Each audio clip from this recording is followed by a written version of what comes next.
எந்த நிலையிலும் தொழுகையை விட்டு விடாதீர்கள், எந்த நிலையிலும் தொழுகையை விட்டு விடாதீர்கள். ஃபஜ்ருடைய தொழுகை உங்களுக்கு சான்று பகரும்.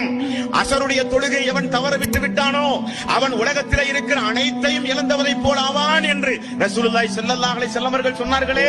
இறை இல்லங்களின் மூலம் ஒவ்வொரு நேரமும் ஒவ்வொரு வக்துக்கும் ஹய்யால ஸலா தொழுகையின் பக்கம் வாருங்கள், ஹய்யாலல் ஃபலா வெற்றியின் பக்கம் வாருங்கள் என்று அழைப்பு காதில் விழுந்த பொழுது கூட ஜமாத்தோடு சேர்ந்து ஓடோடி வந்து தொழுது தீமைகள் எல்லாம் அழிக்கப்பட்டு பரிசுத்தவானாக மறுமை நாளில் இந்த துனியாவில் மரணிப்பதற்கு பகரமாக தொழுகையை புறக்கணித்து வாழ்ந்தானே அவனுக்கல்ல சொர்க்கம்.